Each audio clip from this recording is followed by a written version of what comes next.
Hi, everyone. This is Jason Barrack of Wall Street from Main Street. Welcome back to another Wall Street from Main Street podcast interview. Today, instead of a normal interview, Mo Dawood and I are just going to do a discussion back and forth, talk about some of the current events going on in the markets, and, maybe just give you a brief summary of what's happened so far in 2014, some of the key events that we think is going on. So, Mo, one of the first things you want to talk about is Yellen just took over last week, right? She's now the Fed chairman. Bernanke's gone. And, we've had a chance to see Yellen talk about some of her policies in public. What types of differences do you see between her and Bernanke? Well, after looking at or listening to her testimony in front of Congress, on surface, there's not much difference between Bernanke and Yellen. She's going to continue the same policy that Bernanke has. Although a lot of people out there are saying that she's going to be more aggressive than Bernanke, but her testimony has not indicated that yet. If you look at her language that she used in her testimony, she iterates that she wants to keep inflation low, but yet try to get unemployment to go down. And it sounds like they're going to revise the threshold for unemployment from 6.5% to lower. And because if you remember a couple of years ago, Bernanke said if unemployment hit 6.5%, they're going to start increasing interest rate. Well, now I think what they're going to do now is try to lower it from 6.5 to maybe 5%, because they're looking at the labor participation rate, right? Participation rate, and right now it's going down. And it's going down month by month, and that's not a good indicator that the economy is recovering. Yeah, it's the lowest in 30 years, right? We haven't had this much lack of. There's almost 100 million adult Americans, right, who should be in their prime earning years, who don't even really have part-time jobs, according to a lot of the data, right? Yeah, so a lot of people are dropping out of the labor force. That's not a good indicator that the economy is recovering, and I think the Federal Reserve realized that, although they're not saying that in public. So I think they're going to lower their threshold for unemployment. And then also, if you look at the stuff she's been saying regarding the relationship between inflation and unemployment, it sounds like she's a big believer in the Phillips curve, and people that never heard of the Phillips curve, basically what it is that there's a relationship between employment and inflation, and that it's impossible to have high inflation and high unemployment at the same time. But I think the 1970 taxation is evidence that that theory is incorrect. It's more than just evidence. It should have destroyed Keynesian economics altogether. That should have been it. Well, it did. So because when Volcker and Reagan took over, the Keynesian theory kind of died down a little bit, and we had a little bit more free market, and the economy, had a recovery. But then, we had the 1990 dot-com bubble, and guess what? Keynesian economic is in full force once again. Yeah, and I think that's a good point. And, so something with Yellen, and, she wants jobs. It's obvious she cares about the poor and she cares about jobs. She wants to give the poor people as much social welfare program money, EBT cards as possible. She believes, like Paul Krugman does, that more people on welfare, more people on food stamps and EBT cards, and Krugman has said this repeatedly, is good for the economy. So Yellen is in that camp. She wants, people, whether they have the money to or not, she wants them to have more government program money to spend, more easier access to lower interest rate credit to spend. She wants subprime spending to increase.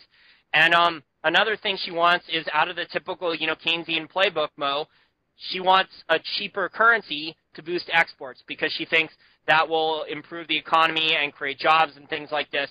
So I can't see her wanting to just sit on her hands, but I think this is going to be blamed on Bernanke if the stock market continues to correct, because the two tapers were done before Bernanke left, right?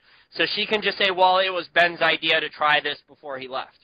And if you go back and look at the data, each time a new Fed president, Fed chairperson has come in, and this includes, Paul Volcker, this includes Alan Greenspan, Ben Bernanke, the three people who have taken over prior to Yellen, the stock market has tested Wall Street has tested each new Fed chairman with a severe market correction. So I don't know if we're going to have, larger than a 15% stock market correction. We've already had, a 7% stock market correction, Mo, give or take, for the large cap stocks, right? So we've had like 7 to 10 to 15% on some of the large cap stocks taken off, but those dips appear to start being bought again because people are just so desperate for dividend yields. So people are buying those things still. They're chasing yields. They're paying a higher, earnings multiple for those things. It's just really interesting, though, to see how large of a correction the Fed is going to allow the stock market to have before they stop all this tapering stuff. Maybe there's another additional taper, maybe there's not. But before, Yellen panics and reverses course and maybe starts to increase QE again, because, Mo, if they really did start to taper, wouldn't that defeat all these white papers and millions of dollars in research the Fed spent over the last more than decade for the wealth effect, right? Because they want higher asset prices. They want that asset price inflation. So all the middle class spends more money. The rich spend more money on, buying luxury cars. We've seen the luxury car market actually, Mo, be very, very strong here in the U.S. A lot of cash, too, very little financing. And that's because the people on Wall Street and other people who have made money off, the wealth effect and all these government spending programs are getting money in their pockets, and they're putting it into, expensive jewelry, expensive art, expensive cars, shopping at the high-end retail stuff.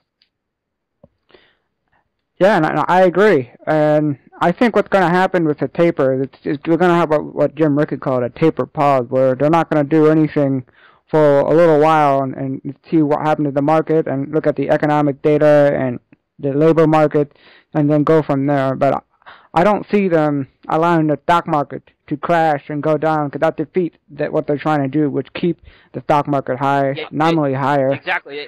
Now, we've talked about this on prior podcasts, all the different reasons for the wealth effect, but we'll just summarize them real quickly. The government gets higher tax revenues. Wall Street is happy because they get the mutual fund managers, the hedge fund managers, the institutions all get big bonuses for higher asset prices for good trading years. And then they also think then that the middle class with the higher stock portfolio and higher real estate prices will spend more money into the economy and things like that. So they think it creates a positive feedback loop.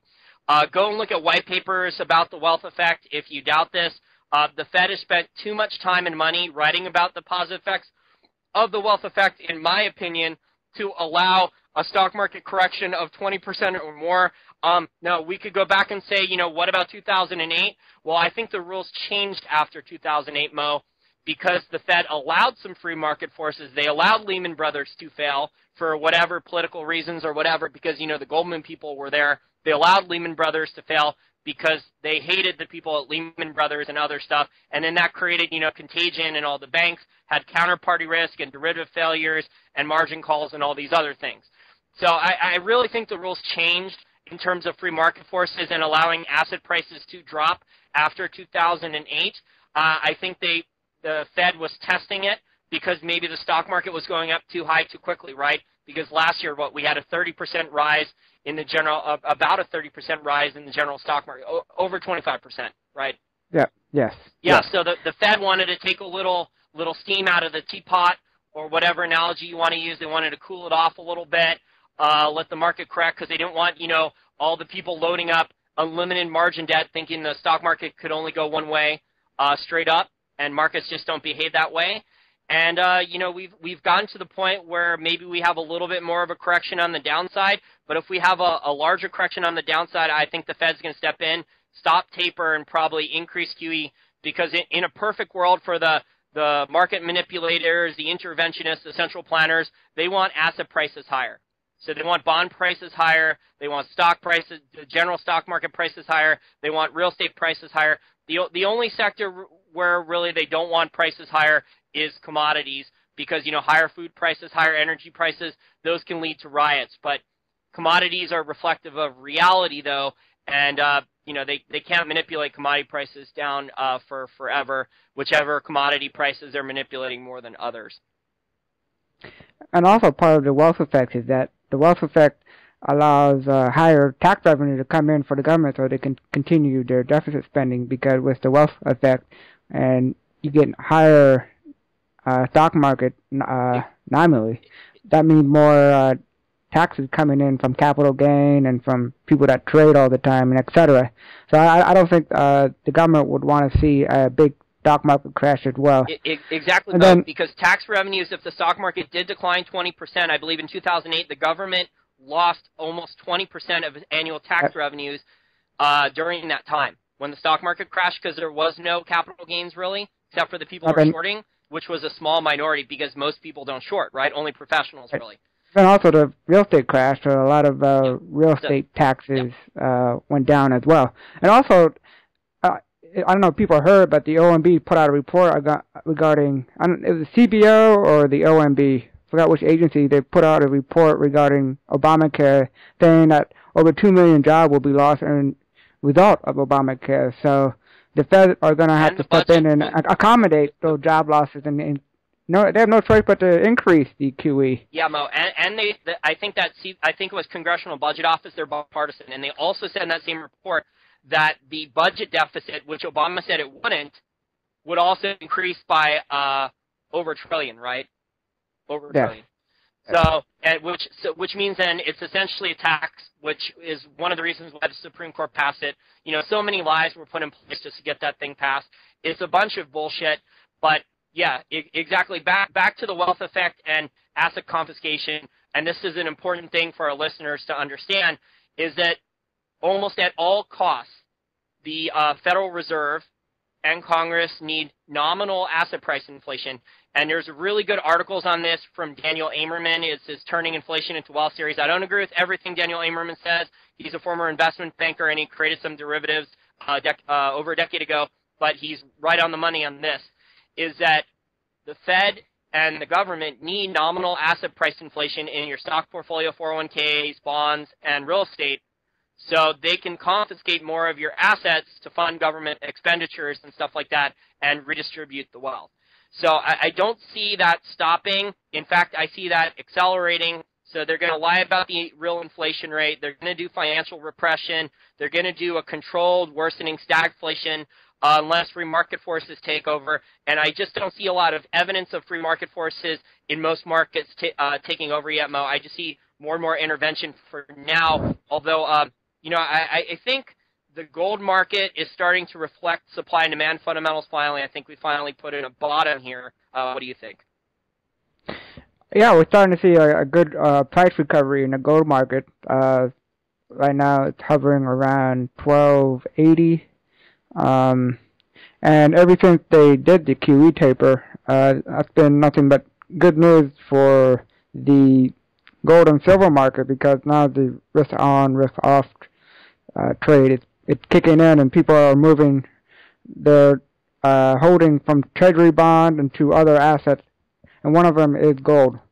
And so today it's up $10, and our silver is up almost 30 cents. So I think we're starting to see a uptrend momentum in the gold market, and we're going to have to wait and see if this is finally the moment where gold and silver are going to go up, not make all-time high, but just gain some momentum to reflect the tight fundamental that's going on in their market, because supply is diminishing, but demand is still increasing. Yeah, a few more strong closes, Mo, above the 1280 resistance levels.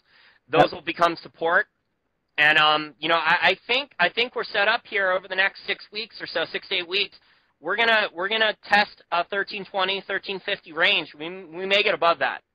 So we're starting to show some really good relative strength. Gold has actually been, I believe, the top performer of any asset class, and the mining stocks have actually, the gold and silver miners have finally started to lead. They've actually had higher percentage returns so far than even gold and silver.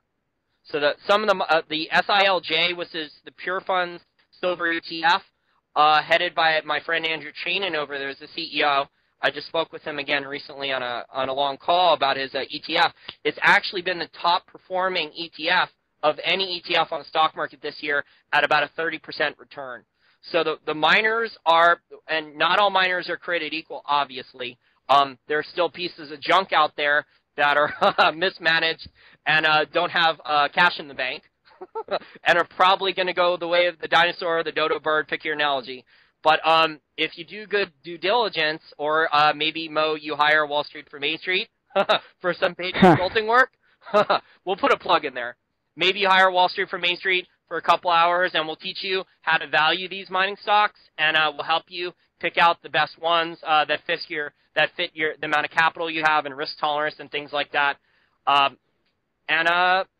think we're going to have a big run here in mining stocks. Now, obviously, we're going to have corrections because these things are volatile in general, but I think the bottom is definitely in. The cyclical bear market, I think, is over. I think it's a really good sign the miners are outperforming the metal. I think the next 3 to 5 years, I think, are going to be very good. And I don't think Wall Street has fully caught on yet. That they're still in disbelief. They're still selling the gold rally. I still see it on Twitter. I see it on Seeking Alpha. I see it on CNBC and Bloomberg. When I hear about gold, that everyone's fading the rally, they think that, there is no inflation, and gold, there's no reason to hold gold. There's only deflation risk. And maybe if you only look at credit, you're only going to see deflation. But Mo, let's talk about the emerging markets now, and I think that's a real key here. So let's talk about the emerging markets and the yen carry trade. We've had just the emerging markets, and we talked about this in many podcasts, over the last 2 years. The emerging markets were just getting destroyed with inflation, so that was hurting base metals. We had the yen carry trade where the hedge fund manager. Let's talk about the yen carry trade very briefly, so we can go back and forth. Well, what has been going on in the emerging markets? Right now, we want to look at Japan first. Look at their currency. Right now, the currency has appreciated a lot in the past year and a half. And if you look at the chart, it topped out over, I'd say, 105, and now it went back to almost 100. But now it's starting to make a momentum to the upswing against the dollar, of course. And I think, in finance, there's never a straight line. Nothing goes all the way up and never goes back down, which we call a bubble in our world. But in the yen market, we're starting to see a lot of depreciation thanks to what they're doing in Japan, which is a lot of money printing, which is twice as big to what the Federal Reserve is doing. I think Japan is printing $180 billion per month for the QE. And that's and their economy is smaller too, so that's a lot of money with less goods and services available, less assets available to chase, et cetera, et cetera. And we're seeing a lot of asset inflation, and the stock market is inflating as well, nominally. And so that had an effect also when the yen market or the yen currency went down. That had an effect on the carry trade, and that's another topic that you want to discuss, which is the yen carry trade and how that affected the emerging market. Yeah, so let me go more in depth here on the yen carry trade for our listeners, because I'm sure if you listen to Bloomberg or CNBC, they'll talk about it, but they won't explain it in easy to understand terms. So let's pretend I'm a hedge fund manager, and Japanese bank is allowing me to borrow in yen very, very cheaply. So I'm going to borrow, almost near zero or 1%, a lot of yen. And Japan maybe has some undervalued stuff, so I could put that into the stock market and get a Japanese dividend stock. I could use leverage too. So I could borrow money cheaply and then take that money and put it in a Japanese dividend stock, and that's what made their Japanese stock market go up. Or I could put it in sovereign debt in the developing market because it had a higher interest rate, so somewhere in India or Brazil, and that's what had been going on for a number of years. But what happened with the emerging markets, and this is why the emerging markets is having problems now, is all that money, that capital inflows, that was causing inflation. So that was causing asset price inflation. It was causing huge misallocations of capital, and it was causing the governments there huge misallocation of capital in both the private sector, so construction projects and other things were getting funded, but also in the government sector. So you would have the government then, with all this flood of money, able to borrow more and more funds at cheaper rates, at least initially, over the last couple of years. because demand for the bonds was so much because the interest rates on a relative basis, say in Brazil or South Africa or India, the interest rates were higher than interest rates offered in the U.S. or Japan or Europe, right? So what had happened, though, is that these guys borrowed for stupid projects, and then commodity prices went down. If you're Brazil, your Brazilian economy that was so heavily dependent on base metals and food prices and things, those have had nasty corrections the last couple of years, and then you're holding the debt, right, Mo? And these construction projects or commodity projects, they're bankrupt or they're not economic anymore at a lower commodity price, but you're still holding the debt. And that's what's happened to these governments is they've been holding the bag, and then people see that they've misallocated so much money, and then they have the inflation problem because they've had wage growth and they're fighting currency wars with each other and with the developed world because, everyone is playing from the same Keynesian playbook.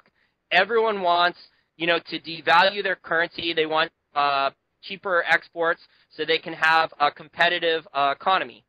And, this in the short term, maybe this boosts nominal GDP growth, but in the long term, your import prices go nuts.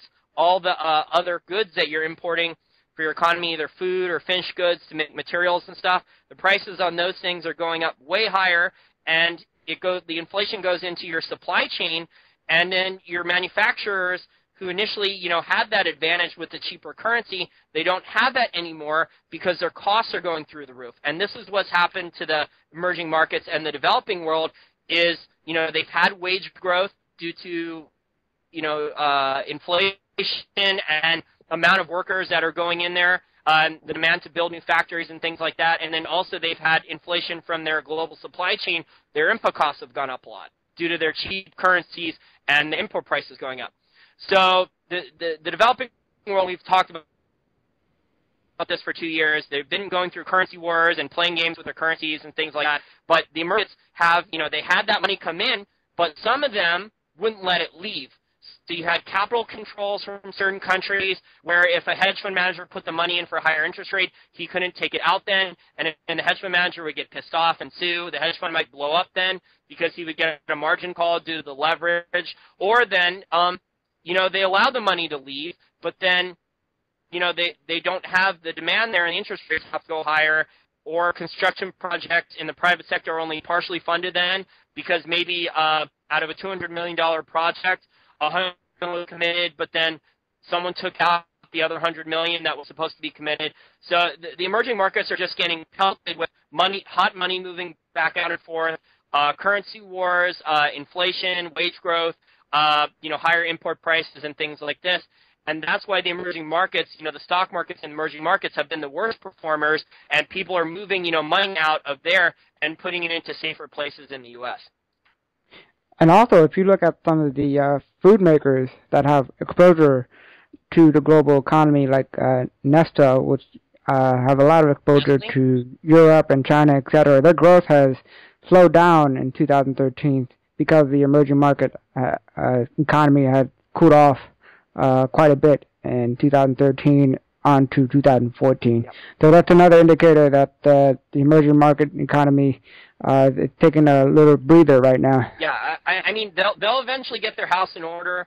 The emerging markets, they don't have as much rope to hang themselves with, except for maybe China, as compared to the developing countries, because the bond markets are going to trust the U.S. more than they're going to trust Brazil, which is hyperinflated their currency, I believe, 5 or 6 times in the last 40 or 50 years, right, Mo? So obviously the U.S. is going to be given more leeway, more rope. The bond vigilantes are not going to attack the U.S. as much as they will Brazil or some of these other countries that have maybe mismanaged things. The emerging markets, for listeners, the emerging markets are in a very tough situation here. They're damned if they do and they're damned if they don't. But if they want a really stable long-term economy, they should not have capital controls. They should allow the money to go in and out, but they should not fund their economies on lots of debt. They just shouldn't. So they should have higher interest rates to fight their inflation, and they shouldn't use as much borrowing. They should do more with savings and investing that way without debt, and they should be very prudent with their debt. And they should just focus on a trade surplus and not making their trade surplus with an undervalued currency. They should focus on, having value-added stuff, entrepreneurship and research and development and the types of things that over the long term will make your economy diverse and strong. If you're going to have a diverse and strong economy over the long term, you need to put that money into CapEx, into research and development, into things like that that will allow you to have a good technology sector and a whole bunch of different successful technology sectors. Because, as many problems as there are with the U.S., Mo, the U.S. still has probably the best technology sector in the world. That's what saved it. We have the shale oil here revolution that saved the U.S. at least from an immediate collapse, say in the next month or two. Is the U.S. has had this shale oil revolution here. We have cheap energy, so a lot of manufacturing jobs are moving back thanks to the cheap energy here in the U.S. compared to Europe or Asia. I believe energy prices are, 80% cheaper here in the U.S. than are in Asia, and they're 50% cheaper here in the U.S. than they are in Europe. So that's a huge competitive advantage on a relative basis. The U.S. is getting some factory jobs back here. That has bought some time. It has reduced the U.S.'s trade deficit pretty drastically in the last couple of years. And the only country right now that has interest in trying to protect their weakening currency right now is Turkey. I don't know if you heard, but last week, a couple of weeks ago, the Turkey Central Bank hiked their interest rate from 7.75% to 12.5%, and right now they're trying to use that to strengthen their currency, which had taken a big hit ever since the currency war has started. Yeah. So that's going to be interesting to see what happened in Turkey. I don't think it's going to save their economy alone, but it's an interesting move that Turkey. If they're going to save their economy, they need to do it with less. They need to be able to still grow without debt, and they need to focus on value-added stuff, not just commodities and things like that. So that's the long term, though. You need to have an educated workforce in math, science, the STEM, science, technology, engineering, math, those types of things. I think, Mo, that Turkey may have been targeted by the American media and stuff like that because of its role in facilitating bilateral trade agreements with Iran for a settlement in gold. And they're a key facilitator, if you read Jim Willey's stuff, in the gold trade agreements and stuff like that that's surpassing the dollar. So that they're one of the key players in that. They're kind of Turkey's kind of the bridge between Europe and the Middle East, right? So I think Turkey was singled out. Now, obviously, I'm sure there was misallocations of capital and excess because, when you have hot money coming in, the private sector and politicians in the government are going to misallocate money because it's just like any politician, whether you're here in California or stuff, when you have cheap debt as a politician, you're going to overspend. You're not going to keep there's very few, local municipalities and, full country governments that keep large surpluses of cash around for a rainy day. That's just not the way governments and bureaucrats and stuff work, really. They spend all their budget. Yep, and if you look at the deficit for Turkey, it's at $65 billion. So they're still borrowing and spending the same formula that other emerging markets are using, as well as the U.S. So they still have a lot of problems that they need to fix. Exactly, and I think they need to focus on not using debt. I think that's for any growth. So for their investments, they need every country need to focus on stop using debt. Huh? I'm saying I think every country in a global economy need to stop using debt to finance everything. Oh, I agree. And trying to So just to wrap up our podcast, we talked about Yellen and what investors and people on Main Street should expect from her. She's a lot similar to Bernanke, but we should expect her to be more aggressive with the QE program down the road. Maybe not right now, but in the future. And then we shift gears and talked about the stock market and how the QE taper affected the stock market, and we saw a little bit of correction there, although it bounced back a little bit this week. So I don't think we don't think the Federal Reserve will allow the stock market to crash, because then the wealth effect would go down the toilet, and then plus also, Mo, sorry to interrupt you. Plus also, if I could add really quick, there's so many hedge funds and other things that are holding assets and leverage, whether it be real estate or bonds or stocks, They're all holding it unleveraged. Those guys would collapse too, potentially need bailouts. Again, worse than 2008. Because people have, relied on this Ray Dalio asset price inflation, beautiful deleveraging thing, arguing for financial repression, that they thought almost all the key players on Wall Street just leveraged up even more to buy assets. So if we have, a much larger correction in asset prices, there's going to be bankruptcies and failures and counterparty risk, and it will be worse than 2008. I don't think any lessons were learned really in 2008, from 2008, really, unfortunately. Yep. Yeah, unfortunately. And then we also discussed the yen carry trade and how the pullback affected the emerging market. And then also we talked about the emerging market economy in general and how the economy in the emerging market had cooled off quite a bit in 2013 and onward 2014, and the implication that would have on the economy. And so to wrap this up, Jason, before we sign off, any final thoughts? Sure. Let me just see what I missed here in my notes. In terms of the debt ceiling, Mo, I talked about this on an interview with Elijah Johnson recently at Finance and Liberty, that I said that Republicans really wouldn't fight the debt ceiling increase because the American people, the ones who haven't woken up like you, me, and our listener, a lot of our listeners, the American people want to compromise. So the people still believe in the two-party system, who believe in Democrats and Republicans still. They wanted to compromise. So the Republicans, they didn't want to fight the Democrats on this. They're going to let Obama and the Senate win. And, long term, I think this is really bad. But, it's going to make I think you mentioned this before we started recording, Mo. They're going to make it look like the Democrats got everything they wanted, right? So it's going to, if things backfire, as I believe they will, with the higher debt limit and things like that, and the U.S. economy about to probably get worse.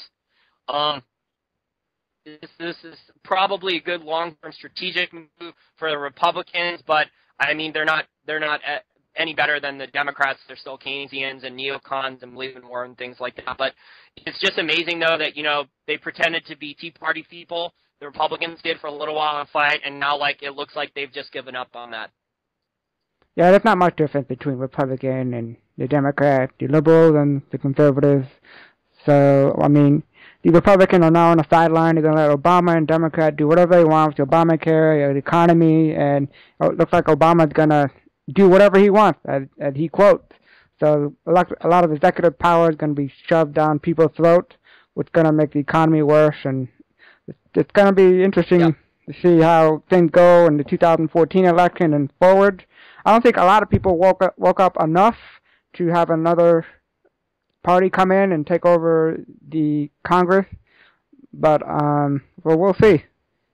Yeah, I think the only thing that's really saved the U.S. so far in the last few years is that the U.S. has had cheaper energy than other places, so some factory jobs are moving back, and then the U.S. just has Silicon Valley and these amazing technology entrepreneurs that are creating new technology industries like 3D printing, robotics, and those things, and then also the Federal Reserve printing money with QE and asset price inflation. That's bought the U.S. more time than other countries.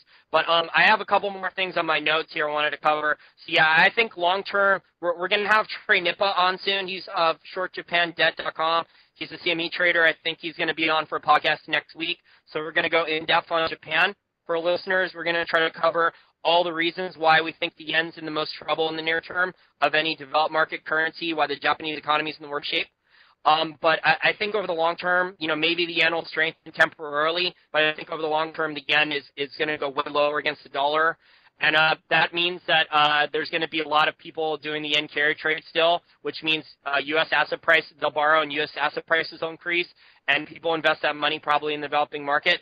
And then the last thing I want to talk about in my notes that we didn't cover was Bitcoin. So we had, some arrests. We've had Mt. Gox, which was the first Bitcoin exchange. If you've bought Bitcoin before, we have a lot of friends who own Bitcoin, that Mt. Gox was, really bad facilitating. They had horrible bid-ask spreads. It took days, weeks, sometimes even months to get your account set up and your Bitcoin wallet and all that stuff installed on Mt. Gox. It was a disaster. So they had bad customer service. They charged too much. They didn't do well with foreigners, even though they were in Japan. They didn't do well with foreign, like Americans who wanted to buy Bitcoin. So, yes, they were the first Bitcoin exchange, Mo, but it was a poorly run business. And in a free market, even if you're the first company in an industry, right, you have advantages as a first mover, but if you screw up, you deserve to fail. And, that's one of the things that's happened in Bitcoin, and you have these arrests with money laundering and stuff like that from a couple of Bitcoin executives. But I think they just anonymously sold the Bitcoin into the market. They had no idea, I believe, that I don't know all the details of the cases, but they had no idea who was buying the Bitcoins. And the government regulators here in the U.S. are saying they should have known. But, I mean, how do you, once you put cash in your ATM or something like that, how are you supposed to know where the money goes? So it's just I just think it's probably part of a campaign to just persuade people not to buy or hold Bitcoin. Yeah, we saw a big pullback in Bitcoin. At one point, it was at below 600. Right now, it's at 630. So we've seen a big pullback there as well. Yeah, it's only a nice base on the charts, though, Mo. I think it needed a healthy correction like this. Obviously, there was a lot of people that were still buying above 800 or even above 1,000. Those people are going to have to get discouraged. If they bought, those are the people who are not experienced with Bitcoin, who are just chasing it higher and higher, seeing the $3,000, $5,000 price, starting to think they'd get rich quick. Thus, as Mo mentioned earlier in the podcast, there's nothing straight up in finance. So Bitcoin is going to have a nasty correction like this. It may even drop below 500. It may build base for months. We don't know. But if it drops below 500, you add a Bitcoin here. You add a Bitcoin at that price. You wait a couple months. You add another couple of Bitcoins. I think over the long term, it's going to be good. But over the long term, though, I mean, governments can change the rules anytime they want. So we could have the U.S. government or any other foreign government change every single rule for Bitcoin the next day. They could keep on changing the rules. They could change the rules for gold or silver or mining stocks or real estate, foreign real estate or passports or anything like that. So I think that's the number one key to take away. I've said this in a lot of interviews recently. The most important thing people need to know is that any government, whether it's U.S. or North Korea or, the Caribbean government or Panama or wherever you live or plan on moving to, can change the rules for any asset class or passport or foreigners or taxes, any types of taxes, anytime they want. So we're not in a society anymore, Mo, because so much money has been spent that so many promises, right? Because governments are going full Keynesian, Marxist, progressive asset grab.